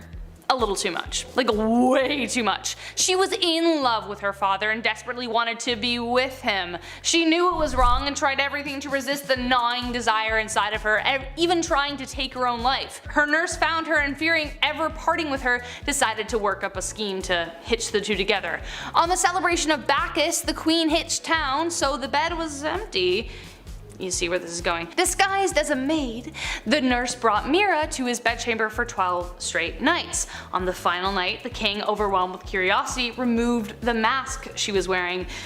When he discovered that his lover had been his daughter, he reached for his sword and tried to kill her. Makes sense. Mira fled her father and ran across the desert for 9 months, and surprise, she was pregnant. When she couldn't run anymore, she begged the gods to hide her from the world. They took pity on her and turned her into the Myrrh tree, which one day would be hit by a running boar, revealing the child Adonis tucked into the bark. Adonis was also supposed to be super hot and awesome, which totally doesn't play by the rules of like incest. Like usually something goes wrong there. Remember Joffrey? Like that didn't go well. Number 4, Ixion. This one is confusing because it prompts a question I've never wanted to ask. How do you even make love to a cloud? When Ixion, the king of Lapiths and the son of Ares, married Dia, the daughter of Dioneus, he promised him a gift. However, when Ixion reneged on the promise, Dioneus stole some of his horses. Enraged, Ixion invited him to dinner to make amends, but instead pushed him into a fiery pit of coals. I mean, he is the son of Ares, like what you expect. He was banished for such a crime because it was completely uncool, but after a few years, wandering sad and alone, Zeus took pity on him and invited him up to Olympus. That's a good idea, where Ixion got the hots for Hera. Zeus decided to see if he would actually even try it, like would he even try it? And so he sent him a cloud shaped like Hera. Ixion did try it, and he made love with the cloud, and even stranger, it got pregnant. Their union gave birth to the first centaurs, who were literally and figuratively horny little half-horse, half-human people that roamed the world. As further punishment, Ixion was thrown from Olympus, struck by Zeus's lightning bolt, and bound by Hermes to a fiery spinning wheel. Some people just really don't deserve your pity, man. They just don't. Number 3, Alcyone and Ceyx. This one kind of hurts my heart, if I'm being honest. The love story between these two is just something everyone longs for. They were admired by humans and the gods, and yet they were still punished for it. What? Alcyone was the daughter of the god of wind and devoted wife to King Ceyx of Trachis. They were so in love with each other, they often playfully called each other Zeus and Hera. Despite many of the gods admiring them, and this was clearly an endearment, Zeus wasn't pleased. How dare they compare themselves to the gods? So he waited until Ceyx planned to visit the oracle, against his wife's wishes, who was concerned the wind he faced would be too harsh on the sea. Even her father had difficulty controlling it. But he did, and Zeus stirred a storm that sunk the ship. With his last breath, Ceyx prayed his body would be brought back to his wife. Hera took pity on the mournful widow and sent a messenger and the body back to her. After burying her husband, she flung herself into the sea to be reunited with him. The gods were horrified by Zeus's actions because they loved the two of them, so he tried to atone for his rash action by transforming them into kingfisher birds. Yeah, Zeus, turning them into birds, it really fixes everything. Don't, you're fine. Number 2, Pan. What a weirdo! Pan is literally the weirdest horn dog god who ever graced the planet Earth. Firstly, the way this dude came to be makes no sense. There are many versions, but one of them involves Odysseus' lonely wife getting jiggy with 108 suitors. Pan, like, stamina, right? Pan had the hind legs and horn of a goat and was the god of shepherds, flocks, hunters, forests, pastoral music, and fertility, the last one being the most prominent. Let's Get It On by Marvin Gaye would have been this guy's anthem. He pursued everything and everyone, nymphs being his favorite. They would be so desperate to get away from him they'd have to turn into trees, Mira, reeds. Echo was even killed by his minions when she denied him. He could also multiply himself, creating like a swarm of Pan. He's also the only god who ever died, but no one is quite sure how that happened, so again, another confusing thing about him. Number 1, last but not least, Thyestes and Atreus. This next one will have your brain scrambled by the end. Thyestes and Atreus were brothers constantly at odds. While their father, the king of Mycenae, was away at war, they seized the city and Atreus became king. He sacrificed a lamb with a golden fleece to seal the deal with Artemis and gave the fleece to his wife, who was fooling around with his brother Thyestes, and she gave the fleece to him. Thyestes made his brother swear that whoever had the fleece would be king, and thinking that his wife kept it safe, he agreed. Thyestes then showed the fleece. Atreus, pissed off, asked the gods for help. Hermes told him to tell Thyestes to promise that he would be made king again if the sun went backwards in the sky. Thyestes agreed, thinking it was impossible, so Zeus made it happen. Then Atreus fed Thyestes his own sons for dinner unknowingly and banished him as punishment. Then an oracle told Thyestes that in order to exact revenge, his own daughter had to have his son. So he made that happen in the grossest way possible. And And then, it sounds like I'm talking about like some dramatic like housewife show. And then the son grew up, killed Atreus, and Thyestes became king. But wait, Atreus' sons, Agamemnon and Menelaus, came back, overthrew him, and Agamemnon finally became king, ending the whole cycle. We're good. Alright, I'm tired after that one. Number 10, Clash of the Titans. An Avengers level threat, baby. The Titans were the big bad giants who ruled over the earth and the gods. Naturally, they all got along, and there were never any problems, ever. Yeah, right. They fought like cats and dogs, though I never understood that because all the dogs and cats I know always got along great. But the Titans fought, and they fought some more, until your favorite boy Zeus had enough and kind of took control over everything. It's Zeus, it's what he does. It's too bad Aaron Yeager wasn't there to help out. Number 9, Prometheus. Poor Prometheus. This is my favorite tale from Greek mythology. I think it's rather sad for Prometheus. All he wanted to do was give us the knowledge of fire, and look at all the things that we did with it. Forged iron and steel, heated our homes, so no one would ever go cold again. And we cooked, which gave Gordon Ramsay 23 hit shows and a reason to curse when asking for the lamb sauce. Where's the lamb sauce? Prometheus went directly against Zeus's orders, and if you didn't know, that's kind of a bad thing. It can wind you up in a rather unfortunate position. A position like being chained up and having a large bird come feast on your intestines. Like I eat mom's spaghetti. She makes a good spaghetti. Thanks, Mom. You make a good spaghetti. Number 8, Icarus. I think we can all relate to this one, or at least have been told a version of this when we were flush. Things were going good for us. In a nutshell, Icarus got some wax wings and gained the ability to flight. Mind you, that was probably the dream of many ancient peoples. After Icarus got his wings, he got a little arrogant. He wanted to push his wings to the limit. Kind of like Iron Man in the first Iron Man movie. But instead of falling in a multi-million-dollar supersuit and looking handsome while doing it, Icarus sniffed one too many of his own farts and flew too close to the sun, where he burned up in it. So what's the lesson learned here, folks? Keep yourself grounded and don't sniff your own farts. Number 7, Jason and the Argonauts. Avenger level threat acquired. For some reason in our lives, you find stories of our favorite heroes forming almighty and powerful groups. The Avengers, the Justice League, BTS. That one might have too much power. But yes, Jason and the Argonauts were a band of heroes on adventures, slaying beasts, taking names, and Greekifying the area. Sadly, for Jason and the Argonauts, every time they try and make a movie about it, it just never works for them. I don't know. They had a visually impressive one in the 60s, and everything after that has just been a complete misfire. Hollywood, if your casting calls come my way, just know I make a great Jason. Look at me. I could be Jason. A sword, a shield, and there we go. That's it. Number 6, Hercules. Hercules, the strong one, or the one where Danny DeVito coaches him through the process of being a Greek legend. If Danny DeVito is coaching you through anything, that probably means you're gonna come out on top. And yes, before you start typing in the comment section, technically speaking, Hercules is the Roman copy of Heracles. I know. However, it's kind of one of those things that everyone just knows the one, so anytime a Greek dude shows up with muscles, you blush and you think of Hercules. As far as Greek mythology goes, it doesn't get any more classic than a super strong guy with abs and biceps.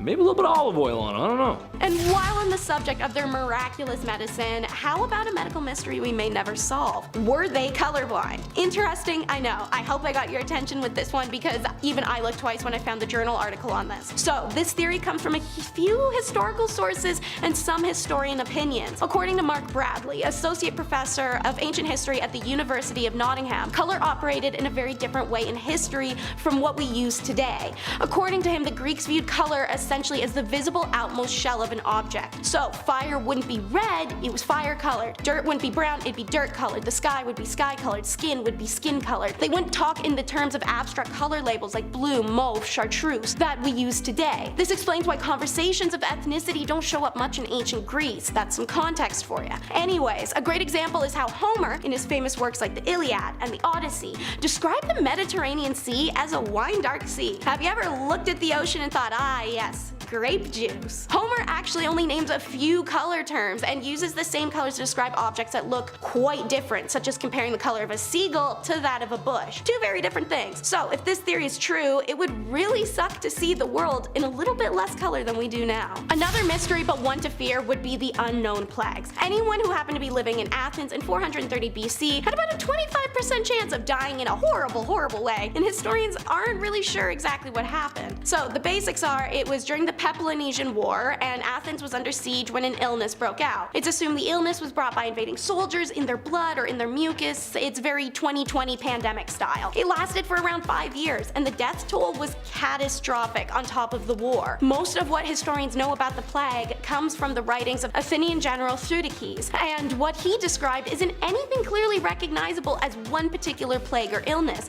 rather a combination of symptoms of multiple deadly illnesses like smallpox or typhus. Victims suffered from fevers, bloody and swollen throats and tongues, and finally violent excrement that drained the last of the life out of them. In 2006, a study where DNA was collected from the teeth of ancient Athenians swiftly buried in mass graves suggests it was typhoid fever, but not everyone's convinced. Another recent suggestion was an outbreak of Ebola. Whatever it was though, it killed a lot of people in a really bad way, and this was just one of the plagues that hit Greece. This was the only mysterious one, however. Here's an annoying one that would make things suck 2 times a day. Imagine asking for the time and someone replying, which one? Well, aside from those who randomly have their cell phones set to 24-hour clock, this scenario usually doesn't happen, but it did in ancient Greece. The ancient Greeks had 2 different concepts of time, using 2 different words, chronos and kairos. The former refers to time as we know it and measure it today, the chronological time. The latter signifies proper or opportune time for action. In other words, the right time to do something. In contrast to chronos, which is quantitative, kairos has a qualitative nature.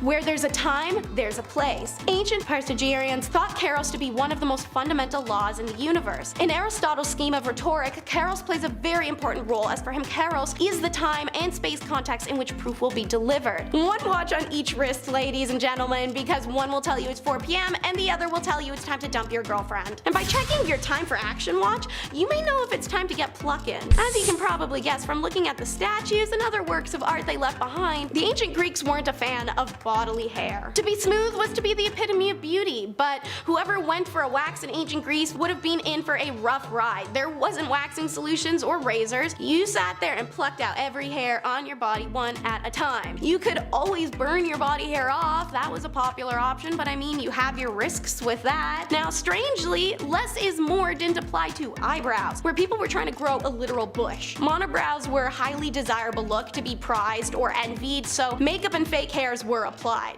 Meanwhile for men, the smooth thing still goes with exception to beards, which were a prestige symbol for men. Their grooming was of the utmost importance and also subject to competition between men, as all things somehow managed to be, which made the good hairdressers very sought after. Hear that? The bro bond between a guy and his barber? Ancient concept. So yes, while hair was considered by them to be the most valuable part of a human body that could be produced, and it gave the dead the power of their journey to the underworld, on the other hand, losing hair for ancient Greeks was not a negative thing. It was even their indication of wisdom, this being the reason most statues depicting philosophers are bald. And last but not least is Creighton's creation. I'm about to talk about something without talking about it. So, what did the Creightons create? A form of widely accepted and acknowledged kidnap, which then later evolved to become a consensual release by the father of a young man from his father's household to an of-age man who would be his guide to adulthood. In the Hellenistic world, it was accepted, hell, expected. It was always up to the older man to do the pursuing, and this is where the rooster comes in. Upon seeing the young man he'd like to guide, he would present him with a live rooster. In Greek society, this would have been seen as a gift hard to turn down, so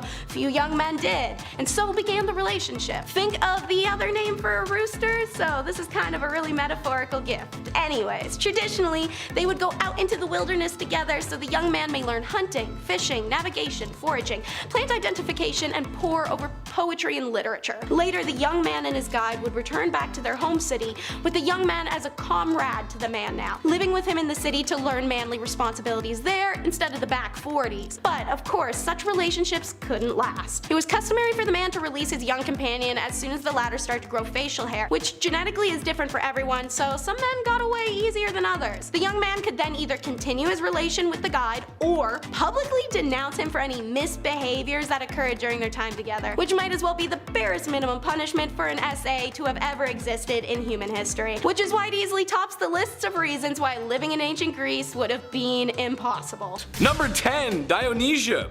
Okay, this one's pretty cool actually. The best way I could describe it is like it's a very old film festival, or how my friends and I treated the MCU movies. A bunch of my friends lived together and it was kind of like the House of Nerds. We were pretty cool, I swear. We all couldn't wait to get out and see the movies with who it seemed like every other person on Earth was also going to see the movies. The Avengers, they were pretty cool.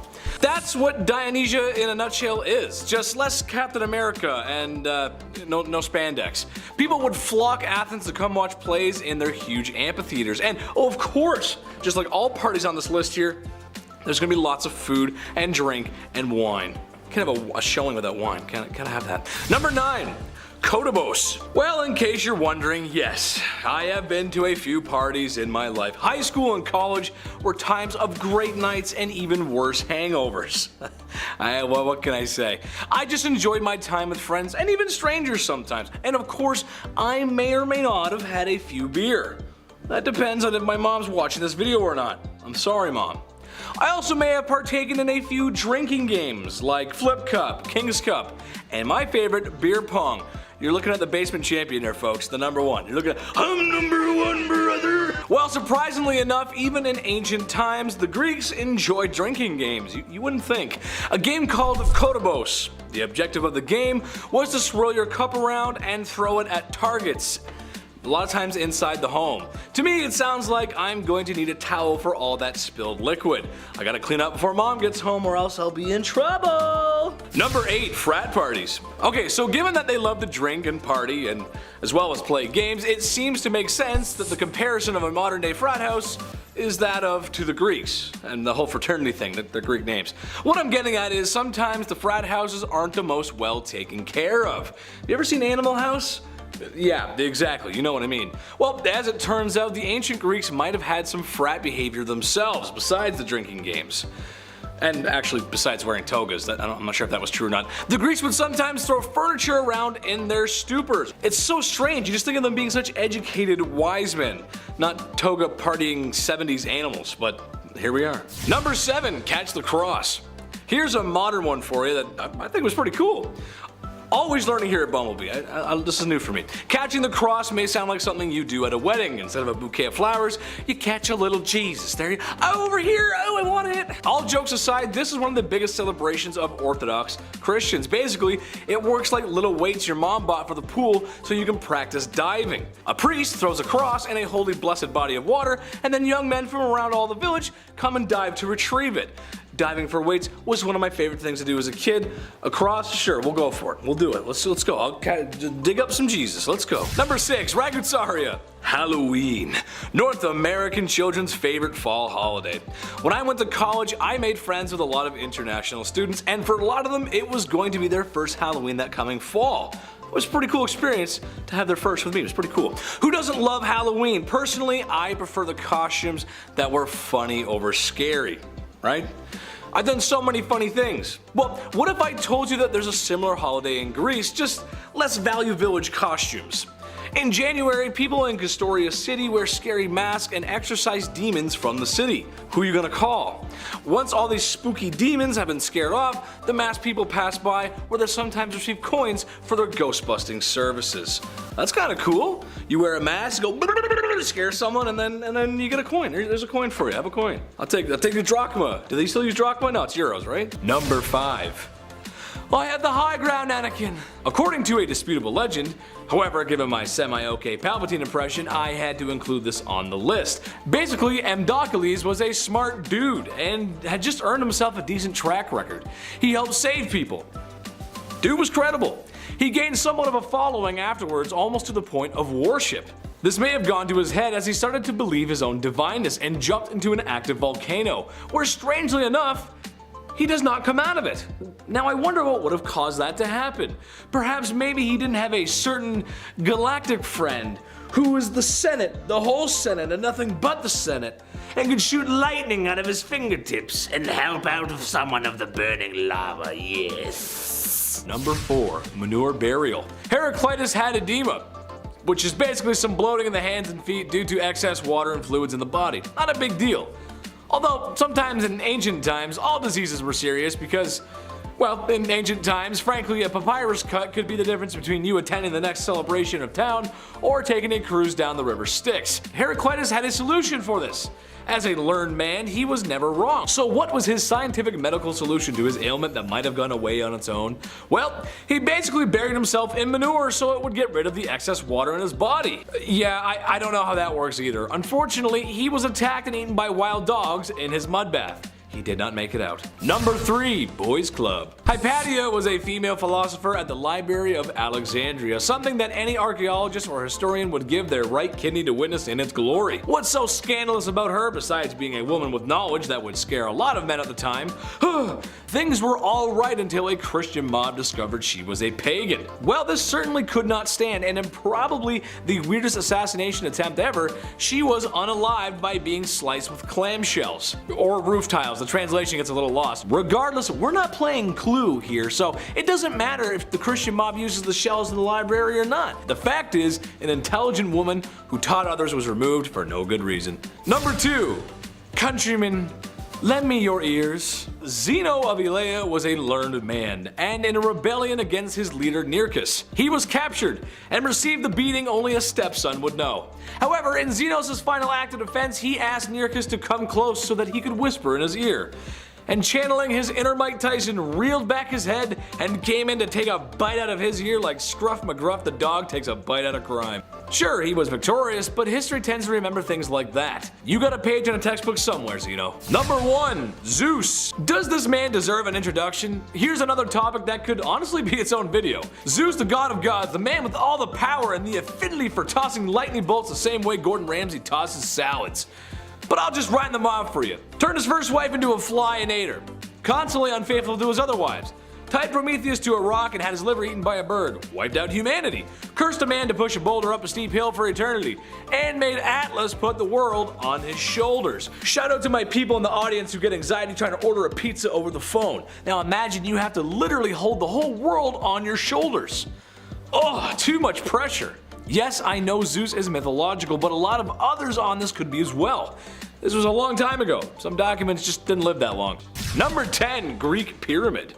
Okay, so ancient Greeks. You got your beautiful women, olive oil, olives, togas, beautiful white buildings. I mean, come on, what am I missing here? Shout out to the Greek community, by the way. Chetty loves you, especially the Danforth.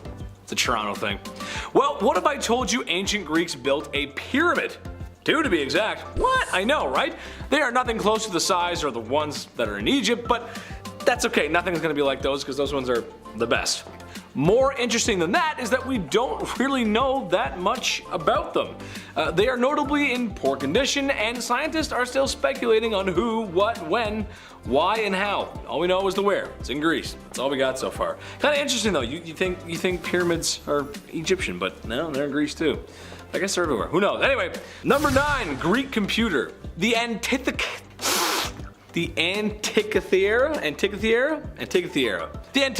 mechanism. Ooh, I said that right, I hope. This sounds like something straight out of Call of Duty Zombies, but alright, I'll bite, I said to myself when looking at this strange contraption. In a nutshell, it's described as the oldest example of an analog computer, which is a fancy way of saying a basic or manual powered computer that calculates simple solutions and or outcomes. It might not sound like much, but to me it's pretty cool. I was born in a unique time. I saw home computers become mainstays in everyone's home, and then in the late 2000s become not even a second thought in everyone's home. By then everyone just had a computer. It's kind of crazy how far we've come. Sure, this machine was simple, but it makes us wonder what else may have been lost to time, and it's speculated that it was used for calculating constellations, dates, and stuff like that. Simple but very complicated. I know I can never build one. Pretty cool. Number 8, Greek cult, also known as the Eleusinian Mysteries. Super secret cult meeting with weird rules. Every generation has this. The Greeks had this, the founding fathers had the Freemasons, and we have anime.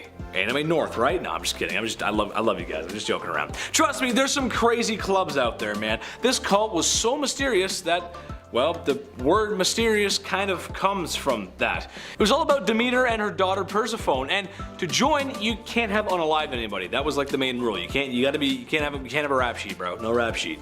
Which, to be fair, is a good prerequisite. I wouldn't want anyone in my club to have that either. That's about where the info well dries up. We don't know that much about them. Kind of reminds me of the Assassin's Creed Templar stuff though. Just saying, it's kind of weird, kind of similar. Number 7, the first actor. Lights, camera, action. Marlon Brando, Robert De Niro, Leo DiCaprio. Some of the best actors of our time. Marlon Brando would probably say he's the worst in some sort of weird humble brag, but that's just the guy he was. However, who was the first? Thespius, who jumped on the back of a wooden cart and began reciting poetry as if he was the character. Art. Today that would probably get you locked up in a rubber room, but back then it was art, thus inventing thespian theater. You gotta appreciate waking up one morning and just inventing a new art medium. Yes, I love to be in the back of carts. Number 6, the Colossus of Rhodes. Another one of the 7 wonders of the ancient world is the Colossus of Rhodes, erected by Charles of Lindos in 280 BC. It was constructed to celebrate the successful defense of Rhodes City against an attack by Demetrius Poliorcetes. That's the best you're gonna get, folks. Who had besieged it for a year with a large army and navy. According to modern descriptions, it was 33 meters high or 108 feet in American. During an Arab conquest in 653, she was completely destroyed and all her scraps were melted down or sold. Since 2008, there has been talk of rebuilding this beauty, and hell, I say why not? It would give me another reason to travel to Greece. I want to do traveling, baby. I want to get on my airplane for the first time. You know, get on there. Maybe make a vlog of it. That'd be kind of cool, right? Number 5, tanks. Okay, so after a few Olympics, people got tired of walking those many miles just to see some dudes run a mile. We need more events, said the Olympic organizers, but what? We have athletes running, what else is there? Okay, I hear you. What if we get athletes to run, but with full military armor and gear on? Yeah, that's right. There was another race where athletes would wield the armor of the Greek soldiers and race. I can imagine that there was a clunking noise, or at least a lot of it, and also how difficult it must be to run in bronze armor. I'm gonna let you guys in on a little secret. Come a little closer. A little closer. A little closer. Whoa, too close. Bronze armor isn't good for chafing. Cause let me tell you something, hot Mediterranean sun, not a lot of water, and running in hot metal attire? Someone's gonna have to come over and put baby powder on my bum bum. Number 4, the classic. I don't know why, but when I think of ancient Greeks, I think of grapes on the vine, marble, chariots, and the movie 300. It's kind of hard to forget those spray-on abs. Although someone could put them on me, it'd be kind of nice. Equestrian events were another event of the ancient Greek Olympics, and I have something nice to say about something for once. While every other event was dominated by males because, well, only males were allowed to compete, of course, the equestrian events allowed women. Nice! And naturally, ladies, when someone points the spotlight on you, you shine. A notable winner of the event was Cynicia, a Spartan princess and athlete who was an excellent horse breeder. I guess that's a nice thing to be remembered by. According to some records, 2 monuments were built in honor of her victory. I rode a horse once. I can firmly say that I prefer the automobile. Just saying. You walk around like that, that's why all the cowboys walk like this. You just do that all that. Number 3, the long jump. After running in armor, it was discovered that jumping makes for a great Olympic event. How high? How far? It's simple, really. It should come as no surprise that I did not perform well in that section of track and field day at school. To my disadvantage, there was no strength-based events because it was considered unhealthy for us because we were so young. Yeah, I wasn't sure about that. My counter to that argument would be, why are you making tubby kids run the 1500 meter? That's liable to have the kid with asthma writing his math test in the hospital bed later. I'd probably be joining him. However, I am a supporter of the ancient Greek jumping event. Basically, athletes gotta jump as far as they can whilst holding 2 large rocks. Now, if we did that today, people would know what it's like to do a long jump when grandma feeds you too much. Yeah, it's not easy. Number 2, the discus, the javelin, and the hammer. Sounds like a good band. Hey, these are all events that we still compete in today. That's awesome, but doesn't it make you nervous when the athletes are throwing those bad boys around? Especially the hammer throw. God, it just makes me so nervous. While I couldn't find an exact example of an accident happening, I doubt the ancient Greeks had safety in mind for spectators. The discus was made from stone or bronze, and they were tossing those suckers the same way Guy Fieri tosses Caesar salad. Which is a lot because he's kind of a big guy too. However, for me, it's the javelin that's most terrifying, as that was an appropriate weapon of war for the time, and athletes are just throwing them around like it's nothing. You're telling me the crowd was a safe distance away from the splash zone? Yeah, just keep your eye in the sky to be safe, folks. I don't know about that. Number 1, rap battle. Honestly, this is something we should bring back to the Olympics. While I was complaining about not being able to compete in strength-based events earlier, I, as a theater kid, would have much preferred some of the other less intensive events the ancient Greeks had up to offer. The ancient Greeks were not just chucking stones and chafing in bronze armor. There was also a competition with the arts. Poetry, song, and singing. Imagine if America entered Eminem into a rap battle contest. There would be no contest.